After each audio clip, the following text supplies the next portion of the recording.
The candles at Eastmoor burned amber that evening, and Susannah had arranged everything herself. The hothouse flowers, the silver laid straight, the lamb prepared the way Lavinia preferred it, with rosemary and a little wine in the pan. She had spent the afternoon in the kitchen and the early evening at her dressing table, and when she came down to the dining room, she looked by any measure like the mistress of the house. The guests were already seated. Gideon stood at the head of the table in his good coat, and Lavinia sat to his right in a gown the color of copper, her dark hair dressed high, laughing at something Colonel Vane had said. Susannah took her chair at the far end and poured her own wine, and the evening moved forward the way evenings at Eastmoor always moved, with warmth she had created and credit she would not receive. The conversation turned to the beauty of the Hale sisters, as it sometimes did when the county was gathered, and Gideon said it lightly, easily, as a man says something he believes is charming rather than true. But the words landed in the room like a stone into still water.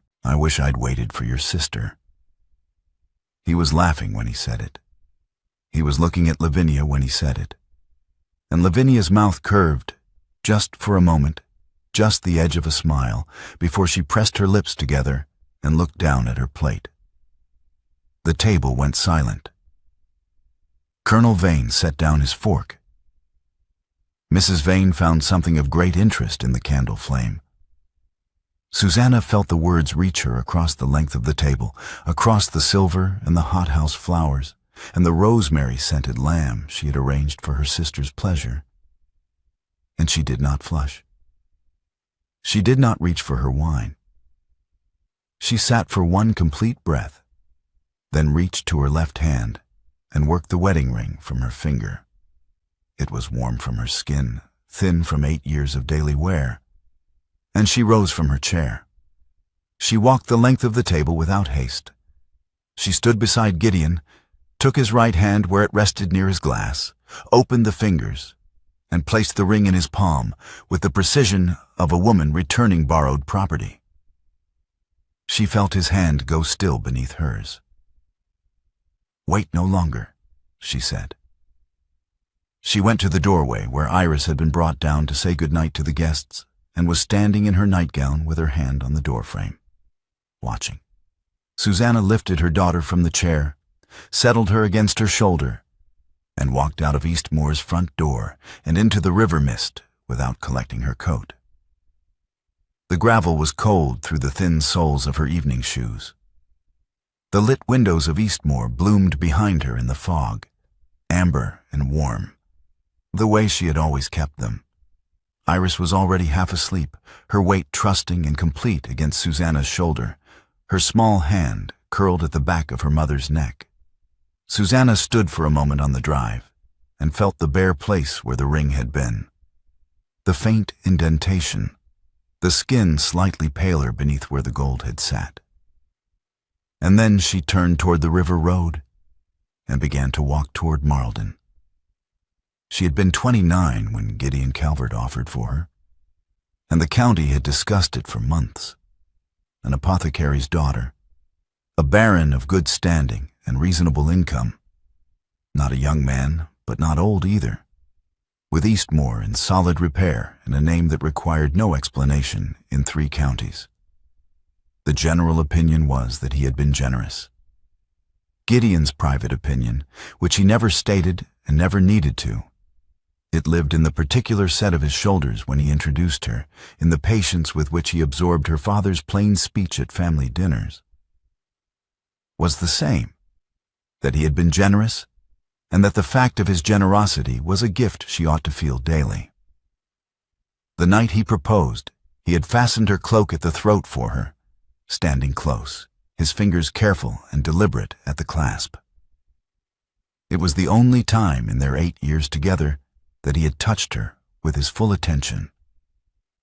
She had carried that moment the way a woman carries a letter she has read so many times the paper softens at the folds.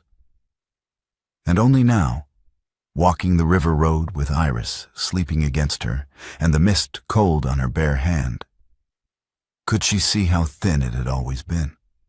One careful gesture, one moment of attention, 8 years built on the warmth of a single minute.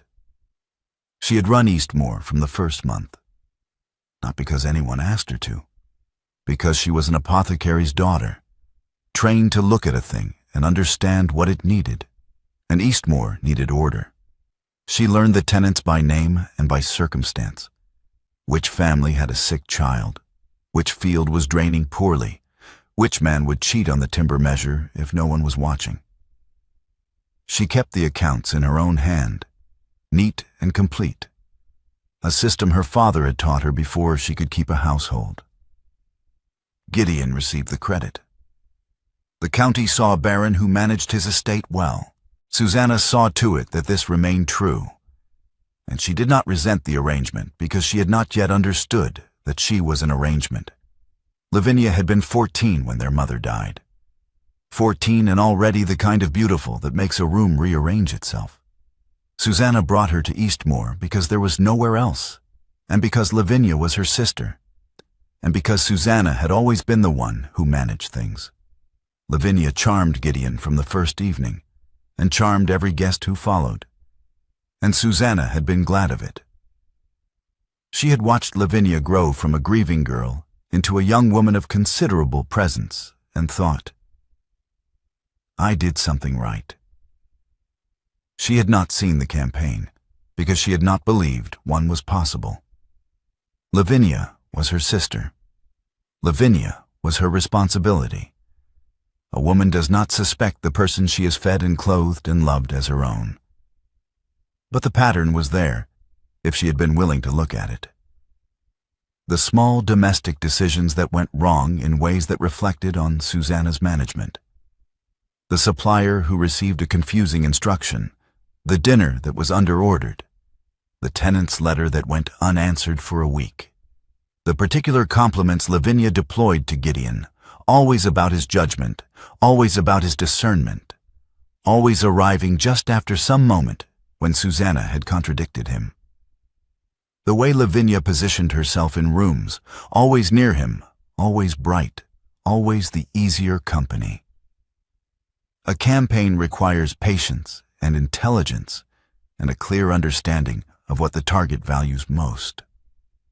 Lavinia had understood Gideon's vanity precisely, and she had played it for years, and Susannah had helped her do it by never imagining it was possible.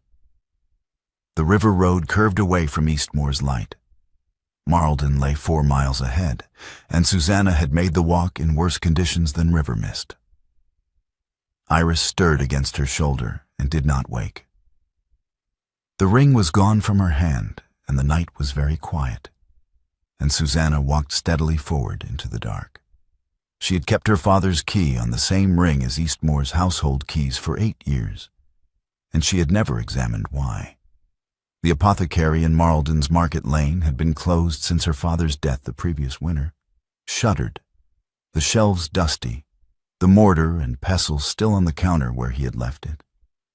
She let herself in before the village was awake, in the gray hour before first light, and stood in the dark shop breathing the smell of dried herbs and wood, and the particular mineral sharpness of the compound powders her father had kept in the high jars.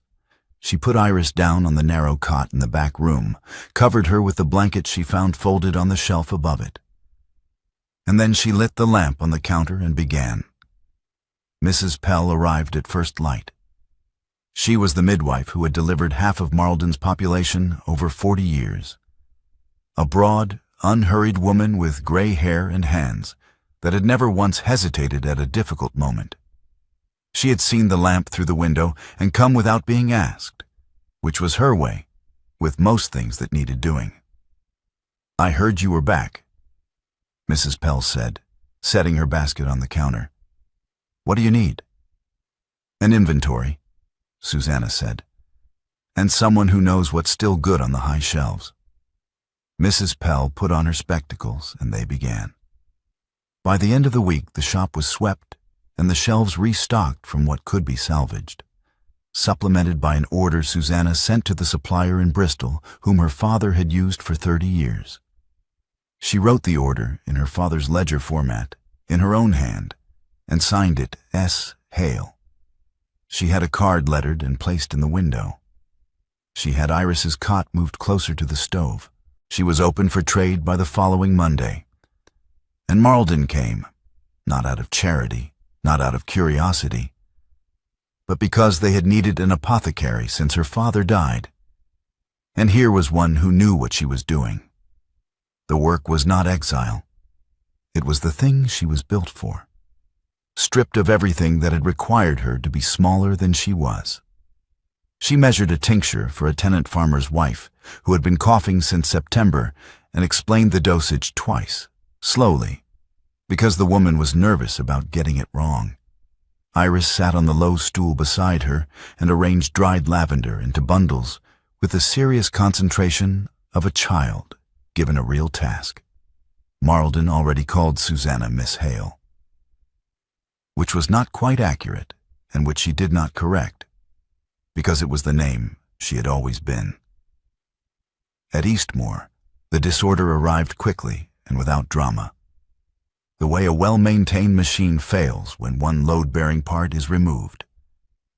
Not catastrophically, but with a thoroughness that can't be ignored. Within a fortnight, 2 tenants had stopped paying their quarterly rents because no one had answered the letters they sent about a boundary dispute that Susannah had been managing for the better part of a year. A supplier in Bath withdrew their credit account, citing an unanswered correspondence. The housekeeper, Mrs. Dray, who had been at Eastmoor for 11 years, gave her notice with a letter that stated simply that she required clear authority from the household's mistress and that no such authority was presently available. Gideon found Susannah's ledgers in the estate office. He sat with them for 2 evenings, working through the entries, and what he found was not the simplified household accounts he had assumed she kept. It was the operational record of a working estate: tenants, rents, disputes, suppliers, outstanding debts, repair schedules, seasonal labor costs, maintained in a hand so precise and comprehensive that a stranger could have taken it up and run Eastmoor from the first page without asking a single question. He had assumed, without examination, that Eastmoor ran itself, or that he ran it. The ledgers told him, entry by entry, who had actually done the work. Lavinia tried. She was charming with the remaining staff and confident in the dining room, and entirely without the competence that the house required. She sent the wrong quantities to the kitchen for a dinner party, and the wrong instructions to the groundsman about the south field drainage, and both errors became county gossip within a week. She was not stupid. Gideon understood that now.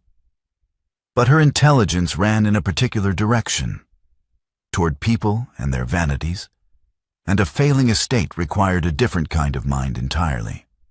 He sent a letter to Marlden, formal, correct, requesting Susannah's return to Eastmoor to address several matters of household business. Susannah read it once, set it on the shelf behind the counter, and did not answer. He sent a second letter. She used the paper to wrap a parcel of salve for a patient with chapped hands. On the 3rd Thursday after the dinner at Eastmoor, Gideon rode to Marlden. He arrived at the market square in the middle of the morning and found his wife behind a market stall in a plain gray dress, with her hair dressed simply and her sleeves rolled to the elbow, measuring out powder into paper twists for a queue of customers that stretched back several paces into the square. She was unhurried. She was talking to a farmer's wife about the correct interval between doses.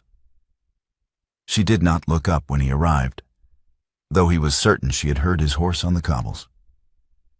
He stood at the edge of the square for a long moment, watching her work, and could not immediately think of what to say. He was still standing at the edge of the square when it happened.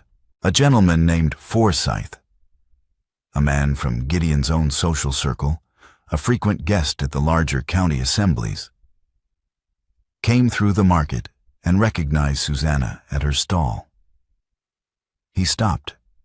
He looked at the stall, at the sign, at Susannah in her plain dress with her sleeves rolled back. And he made the remark loudly enough for the nearest dozen people to hear. "Good heavens," Forsyth said. "The baroness playing at shopkeeper." He said it to the man beside him, not to Susannah directly, which was its own particular cruelty. The kind that assumes the subject is not quite present enough to be addressed. The customer Susannah was serving looked up sharply. Two women nearby went still. Gideon had just dismounted. He crossed the square in a dozen steps and placed himself between Forsyth and Susannah's stall, and his voice, when he spoke, was very quiet and very clear. "You will address Lady Eastmoor by her title and with the respect her position commands," Gideon said, "or you will not address her at all. I suggest you choose the latter and walk on." Forsyth's color rose. He looked from Gideon to Susannah and back, found nothing in either face that offered him a retreat with dignity, and walked on. Susannah noticed. She said nothing, and she returned to her customer and finished measuring the powder and folded the paper twist with the same steady hands she had been using all morning. But she had noticed. Later that week, Gideon came to the apothecary in the late afternoon, when Iris was asleep in the back room, and the shop was quiet. He stood on the customer's side of the counter, which he clearly found awkward, and reached for a jar on the counter at the same moment that Susannah reached for it from her side. His hand closed over hers on the glass. He did not withdraw it. Susannah held still for the length of a heartbeat. She was aware of the warmth of his hand, of the fact that this was only the second time in 8 years that he had touched her with his full attention, of the distance between this moment and the cloak clasp at her throat on the night he proposed. Then she set the jar deliberately on the counter between them and looked at him. "What did you come to say?" she asked. He had prepared something. She could see it in the way he began. The careful phrasing, the formal structure, the vocabulary of a man who was accustomed to making speeches that were received well. It came out badly. He said something about the estate, and then something about the ledgers, and then something about his error of judgment. And by the third sentence, the prepared speech had come apart, and he was simply standing on the wrong side of the counter with his hands at his sides, not finishing his sentences. Susannah listened to all of it. When he had stopped, she said, "The south field drainage will fail before spring if no one attends to the channel at the lower boundary. You should write to the groundsman today." She paused. "Is there anything else?" "Susannah," Gideon began, "there is a tincture I need to compound before the light goes," she said not unkindly. "Good afternoon, Gideon." He rode home in the early dark, through the lanes he had ridden all his life, and for the first time in 43 years, he could not locate the certainty that had always been there. The settled knowledge that his judgment was sound, his reading of people reliable, his understanding of value correct. It was not there. He looked for it and found its absence instead, and the absence was very large. The Michaelmas Assembly in Marlden's public hall was the social event of the autumn season, and this year it drew a larger attendance than usual. Several families from the neighboring county, the new magistrate and his wife, and a visiting party from London who had come to see the autumn color in the valley. Marlden turned out in its best. Susannah came with Mrs. Pell and wore her good blue dress and was greeted, at the door and throughout the evening, with the particular warmth a community reserves for someone it is decided belongs to it. Gideon arrived with Lavinia on his arm. The room registered this. Heads turned and conversations adjusted, and Susannah, who was speaking with the magistrate's wife near the fireplace, saw them enter and felt nothing she had not already felt, which was to say, she had already felt everything, and there was nothing new in the sight of her husband and her sister crossing a threshold together. Lavinia felt the room's regard for Susannah. That much was visible in the slight adjustment of her chin, the way she surveyed the hall and found Susannah's position in it and recalibrated. She steered Gideon through the room with the confidence of a woman who understood social architecture. And when they reached the fireplace, she addressed Susannah in front of the magistrate's wife and 2 other women from the county with a particular kind of sweetness that was its own form of violence. "How industrious you have become, Susannah," Lavinia said, her voice warm and carrying. "I understand the little shop is doing quite well. It must be a comfort having a trade to occupy you." She turned to the magistrate's wife as if sharing a fond observation. "My sister has always been so practical." The room near them went quiet. Susannah's face did not change. She said, "Good evening, Lavinia," with the same tone she used when she acknowledged a straightforward fact, and turned back to her conversation. Lavinia waited for a reaction that did not come, then steered Gideon toward the far end of the room before he could speak. That same night, after the assembly, Mrs. Pell came to the apothecary. It was past 10 o'clock, and Susannah was at the counter with the lamp lit, compounding the day's remaining orders. Mrs. Pell set her basket on the stool, reached inside, and placed an envelope on the counter. "This came to me through Margaret Sefton," Mrs. Pell said. Her husband had been holding it. He grew uneasy with his part in it and sent it back. The letter was in Lavinia's handwriting. Susannah knew it before she opened it, knew the particular slant of the letters, the way the capital L curled. She read it through once, standing at the counter, without sitting down. It was dated 2 years prior. It was addressed to a man named Sefton in London. It outlined, with a clarity that was almost admirable in its precision, the specific strategy Lavinia had been employing at Eastmoor. The compliments calibrated to Gideon's vanity, the domestic incidents arranged to reflect on Susannah's management, the longer aim of securing the title through patient work. It was not a passionate letter. It was a plan, written in a steady hand, by a woman who knew exactly what she was doing. Susannah folded it and put it in the drawer beneath the counter. She thanked Mrs. Pell. After Mrs. Pell left, she turned off the lamp and stood at the dark window for a very long time, looking out at the empty market lane, and she did not move. She was not thinking about Gideon. She was thinking about a girl of 14 standing at the door of her father's house with a small trunk and red eyes, and the version of herself that had opened that door and thought, "I will make this right for her." She was thinking about what it means to love someone as your own achievement, rather than as their own person. A girl raised as another woman's act of charity grows hungry in a particular way. Not for food or warmth, but for something that is entirely hers, something she chose and claimed rather than received. Susannah had loved Lavinia as a possession, her responsibility, her success, her good work. She had never asked Lavinia what Lavinia wanted. She understood the logic. She could hold the letter in her memory and understand the logic and still know what it had cost. Both things were true, standing at the dark window. She let them both be true. She went to Lavinia 4 days later, alone, without the letter. She walked to Eastmoor in the morning.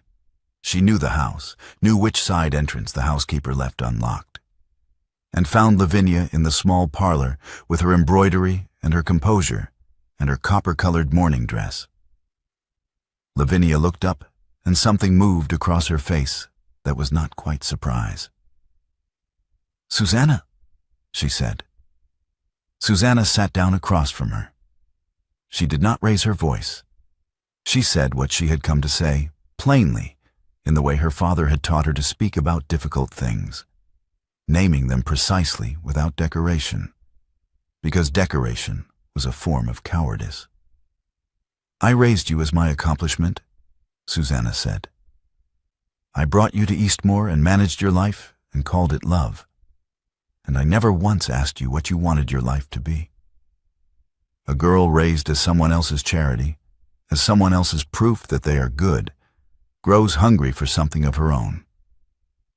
I understand why you looked at Eastmoor and decided it could be yours. I understand the logic of it." Lavinia said nothing. Her embroidery lay still in her hands. "But you chose it freely," Susannah continued. "You wrote a letter that tells me exactly how freely you chose it. I have that letter. I am not going to destroy you with it, Lavinia, because I helped make you into the person who wrote it, and that is a weight I will carry on my own account. But I will no longer stand between you and what you have done. Whatever follows now, you will answer for it yourself. You came to tell me you are finished protecting me," Lavinia said. Her voice was level, but her hands were not. "I came to tell you that I am finished pretending to be your mother," Susannah said. "I was never your mother. I was your sister, and I forgot that, and so did you." She left without waiting for a response. The role she had held for 24 years, the sister mother, the guardian, the one who managed Lavinia's life the way she managed Eastmoor's accounts. She left it in that parlor like a coat that no longer fit. She walked back to Marlden in the thin autumn sunshine, and she was lighter, and the lightness was not entirely a good feeling, because what had been set down was also what had been hers to carry, and she had carried it for so long that its absence changed the shape of the day. 3 days later, Iris developed a fever. It came on in the afternoon, a flush, a heaviness, the particular way a child's eyes go dull when the body is working hard against something. By evening, it was high. Susannah was already at the work table when she heard the knock at the shop door, and she went to it expecting Mrs. Pell, and found Gideon instead. He stood in the doorway in his riding coat, hat in hand. "Mrs. Pell sent word," he said. "I came." She looked at him for a moment, then stood back from the door. He was not useful in any skilled sense. He understood this himself and did not pretend otherwise. He held the basin when she needed both hands free. He held Iris when the child was frightened and did not know where to put her fear. And he held her steadily, talking quietly about nothing in particular. The horses at Eastmoor, the color of the leaves on the south road, until she settled. He stayed through the night without being asked to stay. He sat in the chair by the cot while Susannah worked. Compresses changed at intervals, measured doses administered with the calm precision of her father's training, temperature monitored with a patience that came from knowing what each degree of change meant. Near dawn, the fever began to break. Susannah felt it in the quality of Iris's sleep, the easing of the small body's effort, the breath coming slower and more naturally. She was sitting on the edge of the cot, her hand at Iris's back, and she was aware of how long the night had been and how completely she had been inside the work of it, with no part of her mind available for anything else. Gideon's hand found hers over the sleeping child. He did not say anything. Susannah looked at his hand on hers and then at his face, and the man who had been fluent in every social situation she had ever watched him navigate was crying without making a sound. No shaking, no noise, only the wet evidence of it on his face and the particular stillness of a person who does not know how to do what his body is doing. She had never seen him cry. She had not known he was capable of it. She did not move her hand. The gray light outside the apothecary was the particular gray of 5 o'clock in late autumn, not dark, not yet dawn, the sky the color of pewter over the river meadows. Susannah had left Iris sleeping and come outside for a moment of cold air, and Gideon had followed her. They stood on the step, not quite facing each other. "I am not going to ask your forgiveness," Gideon said. He was not using his social voice. The social voice was smooth and modulated, and always slightly performing. This was something else. Slower, with effort behind each word. I have not earned it. I don't know that I could earn it. But I would like your permission to try. Susannah looked at him for a long time. The river mist was beginning to lift over the meadows. A cart moved somewhere in the lane behind the market stalls, the first sound of the village waking. She kissed him. Once, slowly, with her eyes open and her hands at her sides. It was not the surrender of a woman who has been worn down into tenderness. It was a decision made by a woman who knew the full weight of what she was deciding, who had rebuilt herself from cold shelves and an empty shop and her own 2 hands, and who chose this moment with the same deliberateness with which she had placed his ring in his palm. When she stepped back, her expression was calm. "You should go home," she said. "Iris will sleep until mid-morning. Come back then if you wish to see her." He went, and he came back. The week that followed brought Lavinia to the apothecary door. She arrived on a Thursday afternoon when the shop was between customers, and she came with the particular composure of someone who has decided that composure is the only weapon left to her. She stood on the customer's side of the counter and laid out her intentions with a directness that Susannah recognized distantly as a family trait. "I will go to the county newspaper," Lavinia said. "I will give them the account of what you did at Eastmoor. The ring, in front of witnesses. The abandonment of your husband's household. The manner of your departure. And I will speak to the Hartleys and the Forsyths before the autumn assembly and tell them what I know of your conduct. The shop's reputation will not survive it, and your position as Iris's mother will become a question that lawyers will answer, not you." Susannah stood behind her counter and listened to the full account without interrupting. When Lavinia finished, the shop was very quiet. "I will see you at the assembly," Susannah said. She walked to the door and opened it. "Good afternoon, Lavinia." The Marlden Autumn Assembly was Susannah's ground in a way that Eastmoor had never been, and the room understood this on an instinctive level that had nothing to do with titles.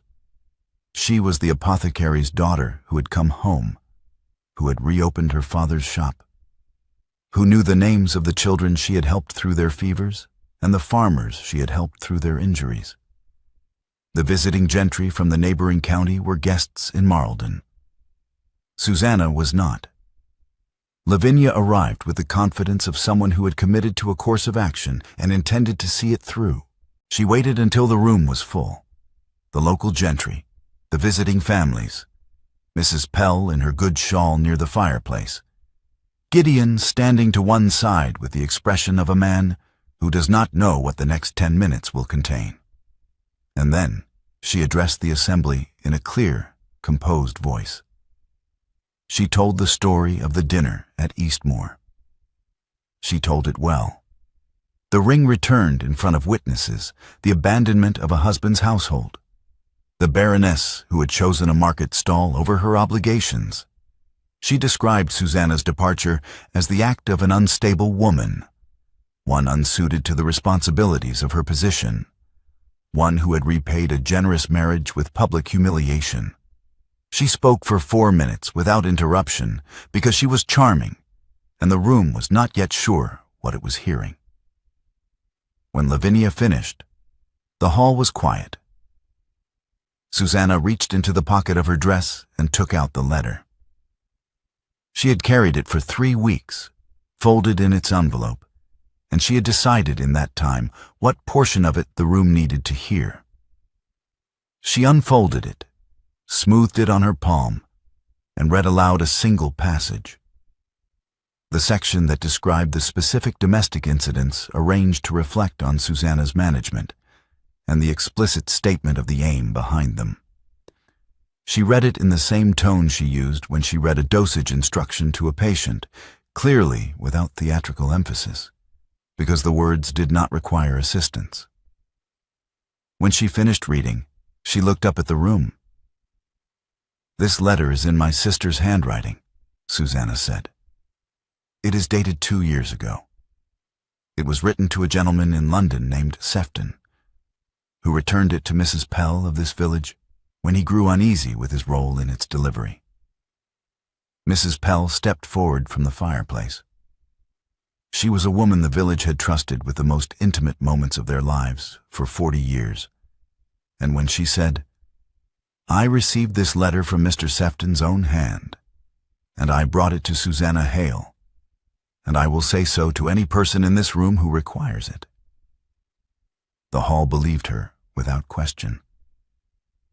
The room turned to Lavinia. Lavinia stood with her hands folded and her composure intact, and she did not speak. Susannah folded the letter and put it back in her pocket. She looked at her sister, and what she felt was not triumph. It was the quiet, tired recognition of a woman who has done a necessary thing and knows the cost of it. "I have arranged a passage to Bath," Susannah said, addressing Lavinia directly in front of the room. "There is a ladies' boarding house in the upper town that takes respectable lodgers. I have paid 6 months in advance. The coach leaves Friday morning." She paused. "Take it and go, Lavinia. That is the offer. It is the only one." The room understood the distinction between what Susannah was offering and what she could have done. She had read one passage from a letter that contained more. She had offered passage rather than ruin.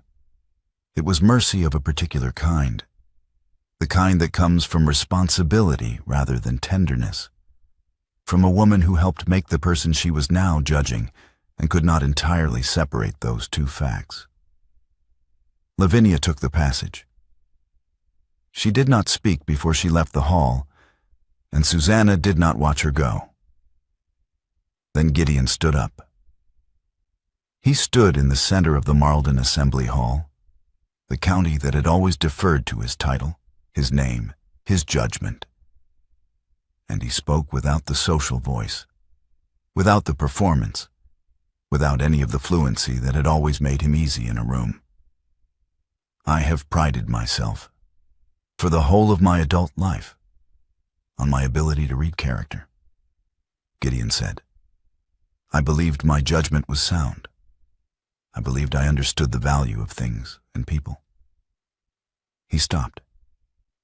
He was not looking at the room. He was looking at Susannah, and the room could see that he was looking at her. "I was wrong. I was managed by someone who understood my vanity better than I understood it myself. And I failed to see the worth of the woman beside me, because seeing it would have required me to admit that I had been wrong, and my pride would not allow it." The hall was very still. "The woman who ran Eastmoor's accounts and kept its tenants and managed its order," Gideon continued, "who learned a trade from her father and rebuilt it from nothing in a cold shop in a week, who raised a child and a sister and an estate, and did all 3 without credit or complaint, is beyond any measure of worth that I have ever applied to a person. I applied the wrong measure for 8 years. I am standing here to say so, in front of every person in this county whose opinion I have spent my life cultivating, because there is no other way to say it that means anything." He stopped speaking. The hall remained quiet for a moment longer than was comfortable, and then it was not quiet. And in the sound of it, Susannah stood with her hands at her sides and her face composed, and felt something shift in the room's understanding of who she was. Not restored to a position she had held before, but established in one she had built herself on ground she had chosen. She looked at Gideon across the hall. "If you wish to court me," she said, in a voice that carried clearly to every corner of the room. "You may begin by learning to measure a tincture. I will teach you on Monday morning." Someone near the fireplace laughed, a warm sound, not unkind. And the room broke into conversation, and Susannah went to find Mrs. Pell. The weeks that followed had a quality she had not experienced before, not happiness exactly, which had always seemed to her a large and slightly untrustworthy word, but something more durable. Rightness, the sense of a day that fits the person living it. Gideon came on Monday morning, as she had told him to. He came in his plain coat rather than his riding coat, and he stood on the customer's side of the counter and looked at the mortar and pestle with the expression of a man who has decided to be a student, which was a new expression for him, and sat on his face with some difficulty. She showed him how to use it. He was not naturally deft. His hands were used to reins and ledgers and the social gestures of a man of rank. But he was attentive in a way he had not been before. And attention, she had found, covered a great deal of natural disadvantage. He came back on Wednesday and Friday. He adapted his handwriting to her ledger format because hers was the working system, and he had the sense, finally, to recognize a working system when he saw one. He was clumsy with the small measures and precise with the accounts, which was the inverse of what she had expected. And she noted this without saying it aloud. Iris decided she approved of him on a Thursday afternoon when he spent 20 minutes helping her identify the dried herbs by smell, getting most of them wrong in ways that made her laugh. Susannah watched from the work table and said nothing, and felt the day settle around the three of them like something that had been waiting to be arranged. His coat appeared on the peg by the door one morning, the good wool one, hung beside her work apron on the same hook as though it had always been there. She looked at it for a moment when she came down to open the shop. And then she opened the shop. The ring had been in the drawer beneath the counter since the night of the assembly, where she had put it when she took it out of her pocket. She had not decided what to do with it. Or rather, she had decided that she would not decide until she was certain the decision was hers, and not the result of gratitude or relief, or the particular vulnerability of a woman who has been alone through a long autumn. She waited until she was certain. It was a Tuesday, in the thin winter light, when the market lane outside was quiet, and the shop smelled of wood smoke and compound powder, and the dried lavender iris had hung in the window. Susannah opened the drawer, took the ring out, and placed it on her own finger. She did not call Gideon from the back room where he was adapting the Eastmoor supply records to her filing system.